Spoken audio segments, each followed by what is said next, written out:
Hey, I'm Lee. And I'm Grant. And this is Tabletop Tech Talk. It's a huge day for Canon. Huge. There's a lot to go into, so let's roll the intro.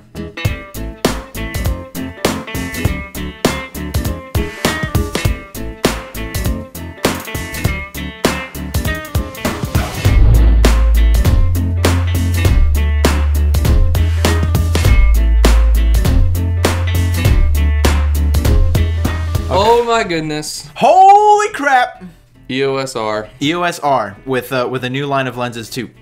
Wow. It's about time they came out with some full frame. It is about time.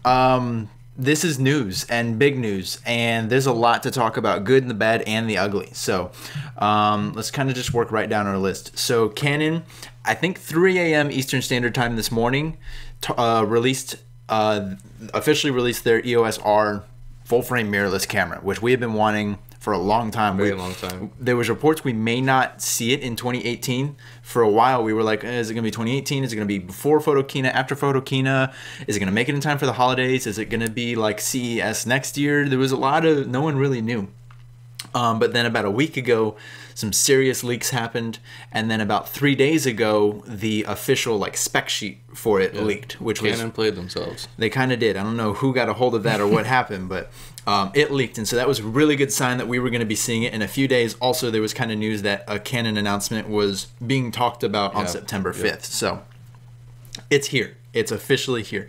Canon's full-frame mirrorless called the EOS R, or the EOS R, depending on your dialect.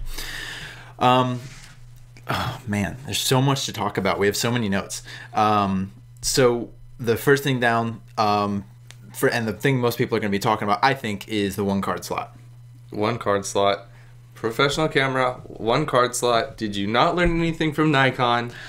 The truth. So in our first video where we talked about, we kind of did some Nikon Z stuff. We talked about Note 8 and some other stuff. But in the Nikon Z stuff, we talked heavily about what our first impressions and kind of who we thought those cameras were for and stuff. And the Z7 kind of fell short. The Z7 fell short because it has like D850 specs, like a $3,500 camera's specs meant to drive the professional, but one SD card slot, which holds a lot of professionals back from that. But then they also released the Z6, which in my opinion is, I'm more interested in the Z6 than the Z7, right. And because it's geared for that $2,000 market, that's my first full frame camera, and it was a better, like I talked about, the better option than the D750 and stuff like that, but it still only had one card slot. But I'm less mad that that camera had one card slot than that the Z7 had one card slot, right. And it's a similar emotion that I'm having with the EOS R. It's not meant to be a 5D Mark IV killer. It's not meant to be a 1DX killer. It's not meant to compete with the Z7 or the A7R III. It's meant to compete with the Z6 and the A7 III. Which is an interesting choice because if you look at it, Nikon, in our opinion, kind of fell short of the par whenever you're comparing to like what Sony's already done with the mirrorless. Now, granted, Sony doesn't have a DSLR line to compare up against the Nikon and Canon line. Right. So your DSLR shooters are obviously going to go one of those two routes.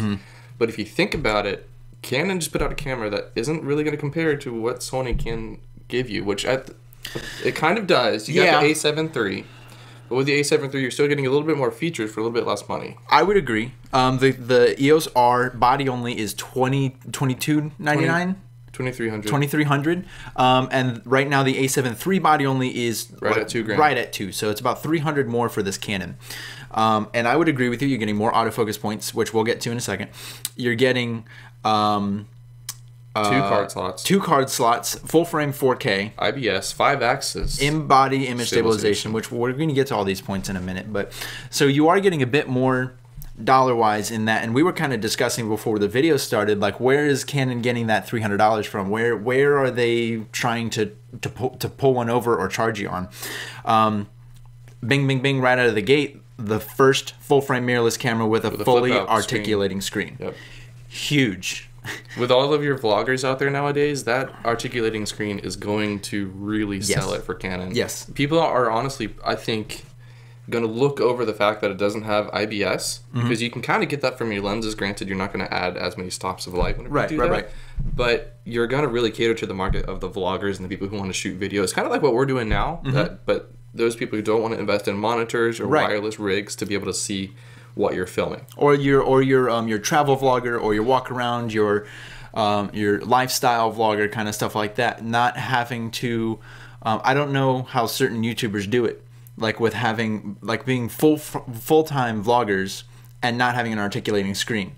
I don't know how you do it. It's like, muscle. I think it's muscle memory. You know, you get a certain lens, you set it at a focus distance, and there you go. But so I think that, like, I was justifying, I'd pay an extra $100 for that. I would. That's an extra $100 up for me. So we found one of the $100.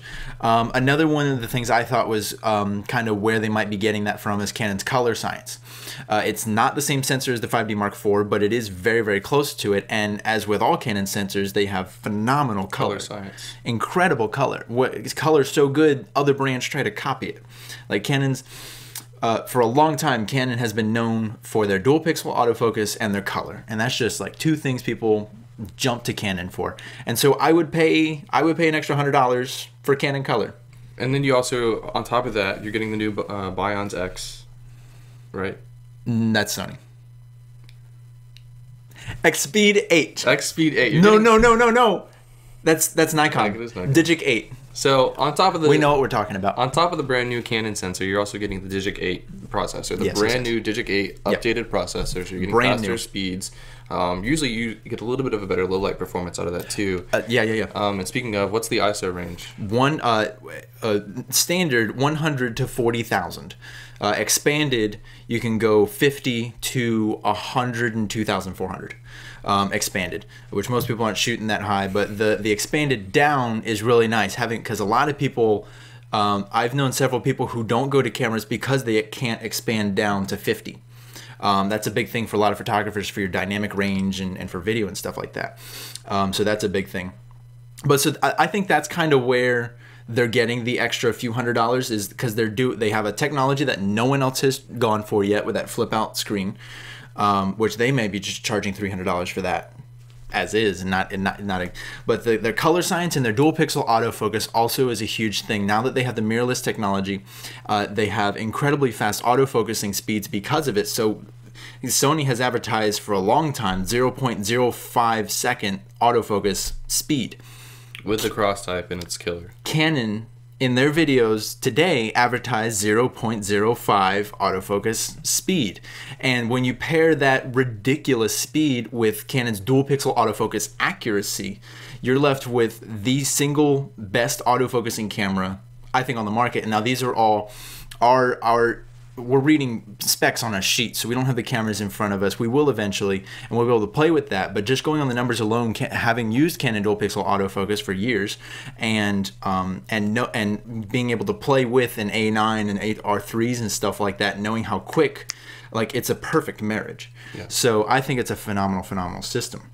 Kind of moving on down. Well, if you look at it too, if you're also trying to justify the cost, it's a physically larger camera than the competitors. In the hand, it's going to be a lot more large. It's going to cater to the DSLR shooters who prefer that size. I mean, to me, I prefer the mirrorless size because it's smaller. Right. I have little girl hands, and it's just a thing that I really do prefer the smaller mirrorless cameras without the battery grip. I don't get a battery grip for that reason. Sure. Yeah, the extended battery is nice, but to me, just the size factor and having a smaller bag is a lot more convenient. But with the new EOS R, you're getting into a bigger market for people who want a larger camera and with the mirrorless features. I'm on the other side of the fence of that. I love huge cameras. I am not afraid to pick up and use and own large DSLRs. Like, for me, when I'm using them, they're tools for a job, and I could care less how big or heavy they are as long as the tools do their job. So I'm a huge fan that this camera is big. I've been saying for a while, don't be making a mirrorless camera to compete against size. Don't be making a mirrorless camera to be like, oh, it's the same thing but smaller. Mirrorless in general is just going to be smaller. It's just the technology behind it. So packet full of stuff because it's going to be smaller anyways. So I'm really okay with it being a little bit larger than the Nikon and the Sony. And I know there's definitely two camps on that as we obviously sit here right now being on different sides of that fence. But I'm a huge fan of that because it means it uses the LPE6 battery, which has been a phenomenal workhorse for Canon for years. So much better battery life off the bat. Years. And its CIPA rating isn't as high as we'd like to see it, but we always know those are rated a little bit lower than what's expected. So right now the Sony Z-type battery is going to be getting better fuel efficiency out of its battery than the LPE6N with this, but I'm sure it's going to become over smaller time. Capacity battery though. Yeah. So time will tell. Maybe we can do a comparison. Time will tell, and eventually we'll be able to put these two on set in both of our hands and play around with it. And speaking of batteries and charging, USB-C. Yes. Finally on a full frame Canon. Finally, Canon. Why did you not put USB-C in the 1DX Mark II? We're waiting.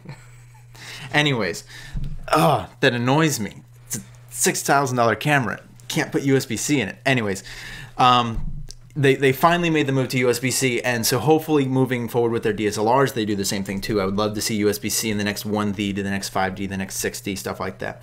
And making the LPE6N being able to be charged inside the camera is huge too, because there's so many times where I'm on a portable shoot or something, and I find myself like for traveling or stuff like that, using my GX85, my Panasonic GX85, because I can charge it on this like a mobile battery charger that I charge my cell phone. Same thing with the Sonys, you can just plug them right in. It's so easy. Now I get that DSLR batteries are significantly larger than that, and it's just not as economic. But it's there. It's so nice. So that's a huge thing. Now, so Canon's, it's going to be able to shoot in JPEG, RAW, 14-bit Canon uncompressed RAW files, which are now CR3, not CR2, which I know the M50 shoots CR3. I've gotten to play with it, but I don't have too much extensive knowledge in reviewing those image files. So I need to play a little bit more with the M50 to get a feel for that CR3 format and how it works with the operating systems and the editors and stuff like that. But so that's a nice move to CR3. And then C-RAW here, I have it wrote down C-RAW Canon Original, which I'm not actually sure what that is, and in my research preparing for this video, I couldn't find much to talk about. So I think that's going to be interesting to see what's going on in the future with that when we're able to play with it and stuff like that. Again, this is just our first impressions video, kind of reading specs and stuff like that. But as photographers, how we see this camera being able to be used in like a day in, day out, and who we think this might be for. And for the videographers out there, it is a 4K resolution at a 1.7 crop. Yep. So even if you say maybe the vloggers out there do get this camera, they're going to have to get the widest possible lens. Yeah. Because at a 1.7 crop, you're not really going to get that wide angle that most vloggers are looking for. Yep. And to me, shooting on the R3, which has no 4K crop, is much more convenient in a confined space. Even the space we're in right now is a bit smaller than what I would like it to be. But shooting on a 16 to 35, at 35 millimeters, you get the compression and it's really nice. Yeah. But if you added a 1.7 crop on top of that, it's tough. It's definitely tough. It's kind of like, do you want the flip out screen or do you want a full frame 4K readout? So there was a lot of people kind of wanting Canon to make a full frame 4K readout. I was kind of expecting them not to do it. I wanted full frame 4K, but I'm not surprised by the 1.7 crop. It makes sense because the 1D X2 is cropped in 4K. The 5D4 is cropped in 4K. The M50 is cropped in 4K. They're definitely making 4K more available to their DSLR line, and them stopped. They're still protecting their cinema line a little bit, but they're allowing more features into the DSLR line. But I think that's one way that they're still holding on to making the cinema line valuable. Right. So I'd like it to be full frame 4K, but I'm not surprised by it. Moving on to the autofocus points on that sensor. Now, in the rumors that we've been seeing for the last week, we saw a number, and the number was 5,655. And no one was sure whether that was a typo or that was correct, because that's not a number we see. Yeah, it's incredibly high. 5,655 autofocus points was what Canon was advertising, and so there was a comma there, so it looked like it was meant to be there on purpose, and it was weird. So now that we've gotten to the official release and they've talked a little bit more about it, it's 5,655 selectable autofocus points. So when you're in single point autofocus mode, when you're moving one point around, you have 5,655 points on the sensor for you to move it. So it's going to seem more fluid and dynamic. It's not going to feel like you're limited by point to point, where like a 64 point system or a 100 point system. It's going to feel like it's almost not limited by a zone or anything, which is going to be really cool. Now, when you're shooting in like a servo mode or a group mode or like a face or an eye detect mode, you have 143 autofocus points. And we're still trying which is very drastically different than 5,000. It's way different. It's significantly more than any camera they put out before, though, because the 1DX Mark II Max is out at 64, which is their flagship camera. Now, the M50 has close to that number, if I'm not mistaken. So the mirrorless line, I think it's inherent based on the autofocus sensor, because you can put both of them on the same sensor now with the mirrorless technology, where DSLR, they're usually separate. It leads to different technologies and stuff like that. So that's how they're kind of getting that. But 143, your competitors, your Sony, your A7 III and your Z6 have way more. 693 active all the time autofocus points on the A7 III. And then you have 493 of those are cross type, which is really blowing Canon out of the water. But whenever we talk about speed and accuracy, I would like to see how they work head to head. Right. Yeah, it's going to be. I'd like to see some head-on reviews on like portrait autofocus testing, wildlife autofocus testing, sports autofocus testing, stuff like that. And I know this camera isn't really built for those kinds of things. But it'd be nice to kind of test those scenarios. But I think pairing those autofocus points, because we know Canon's autofocus system is incredible because of its dual pixel. So I think it's a solid start. Like I said, I'm more lenient with this camera, and not because I'm Canon, but because who it's priced for. Now, if Canon came out with this and charged $3 grand for it like the Z7 did, I would be furious. Yeah. I would be livid because of who they're marketing this camera for. Right. But because this is marketed for your entry full frame mirrorless kind of customer, I'm a little more lenient with it, because they're not pushing the bar, although they did in a few areas. Kind of moving on down, 8 frames per second in autofocus lock. So it's not really for your sports shooting. No, it's not. So with autofocus locked or stuff like that, any studio style where action is happening laterally or something like that, 8 frames per second. However, when you're in servo autofocus or any kind of thing like that, it comes down to 5, which is by this point now I'd say low. Yeah, I would say low, but you do get silent shooting mode. So if you are shooting in a wedding or something like that, you do get 8 frames to choose from silently. Something I saw too, totally unrelated to this silent shooting, is Canon built technology into where when you take the lens off of the camera when it's off, the shutter closes. Sony. At Sony. Sony, what are you doing? I don't want to change my lens and my sensor be wide open, which I am forced to do because there's no option to make the shutter close. So please release a firmware update that makes that happen. Wow. So thank you, Canon, right out of the box for that. So it was talked about when the camera's off and you take the lens off the camera on the Canon EOS R, the shutter closes. So there's no accidental impact or accidental dust transfer or anything like that. So huge, huge, huge. I'm really glad I read that. I didn't see much news on the Nikon about that. I honestly don't know, so I'm gonna have to go back and do some research on it. But 2.1 million dot fully articulating screen. That's the same resolution as the Z6 screen, a little bit more than the A7 III screen. But the Sony screens really haven't been their yeah, the Sony screens are nothing really to brag about, but I mean they're good, it's really just there for you to look at it. You're not, I mean, even if you're just looking at a thumbnail in Lightroom, it's so tiny. Right. That's what you have your computer screens for, your monitors and such. But it is nice to have on the field right there. being able to get a pretty accurate readout. The more dots, the more information your eye has to kind of do a face value judge. Right. But there's really no way to truly judge until you're on like a computer screen. Right. But the fully articulating screen, as we talked about earlier in the video, is probably the biggest selling point for this mirrorless camera. And we kind of talked about the other stuff. And yeah, that's most of the notes. Very quickly, because we're kind of starting to run out of time. You're a Sony shooter, but if you weren't, what's your opinion on it? If Sony wasn't an option, I would definitely get the EOS R. Okay. Just because, you know, I can spend $3,000 on a 5D Mark IV, which the video side of it is okay. It has horrible rolling shutter, but that's a different story.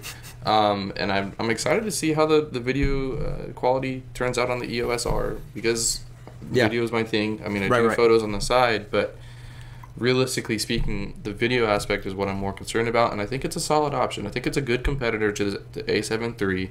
And if they ever run any sort of promotions on it, then I think at $2,000, people might lean towards the EOS R for the rotating screen. I think it's really big. I'm a huge fan of it. I think it would be a really good camera for me to replace my 5D Mark III with.